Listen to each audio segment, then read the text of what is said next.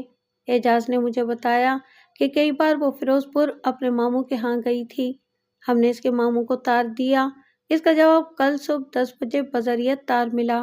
اس نے لکھا ہے کہ کلثوم فیروز پور نہیں گئی، یہی 2 جگہ تھیں جہاں وہ جا سکتی تھی۔ اعجاز کو اچانک یاد آیا کہ اخبار میں کسی لڑکی کی تصویر شائع ہوئی تھی جو قتل ہو گئی ہے اور اس کے وارث نہیں مل رہے۔ اس نے 3-4 روز پرانے اخبار دیکھے اور ہم دونوں تصویر کو غور سے دیکھنے لگے۔ صرف چہرہ تھا، آنکھیں بند تھیں، چہرہ موٹا تھا، اس لیے ہم پوری طرح پہچان نہ سکے۔ مجھے 70% یقین ہے کہ یہ کلثوم کی تصویر ہے۔ ہم پولیس ہیڈ کوارٹر گئے، وہاں سے ہمیں آپ کے پاس بھیجا گیا ہے۔ میں آپ کو وہ کپڑے اور زیورات دکھا سکتا ہوں جو لڑکی کی لاش سے اتارے گئے ہیں، میں نے کہا۔ آپ ان کی مدد سے کسی فیصلے پر پہنچ سکتے ہیں۔ میں نے سب سے پہلے شلوار قمیض اور دوپٹہ ان کے آگے رکھا۔ باپ انہیں دیکھ کر یاد کرنے لگا۔ اس نے ماتھے کو ہاتھ سے رگڑا، آخر بولا میرا خیال ہے کہ کلثوم ایک بار امبالہ سوٹ میں آئی تھی۔ آپ کو غلط فہمی ہو رہی ہے، اعجاز حسین نے کہا۔ اس کے کپڑوں کو آپ مجھ سے زیادہ نہیں جانتے، اس کے پاس ایسا کوئی سوٹ نہیں تھا۔ یہ زیورات دیکھ لیں۔ میں نے تمام زیورات ان کے آگے رکھ دیے۔ باپ نے ہر ایک چیز کو الگ الگ دیکھا۔ اس نے ایک انگوٹھی اور زنجیر کا پتہ پہچان کر کہا ان دونوں چیزوں کو میں پہچانتا ہوں۔ زنجیر میرے ہاتھ کی خریدی ہوئی ہے اور یہ انگوٹھی بھی اسے ہم نے دی تھی۔ یہ دونوں چیزیں کلثوم کی نہیں ہیں، اعجاز حسین نے کہا۔ 6 مہینے گزرے۔ اس نے ضد کی تھی کہ وہ زنجیر اور پتہ بدل کر ایک اور ڈیزائن کی زنجیر اور لاکٹ لینا چاہتی ہے۔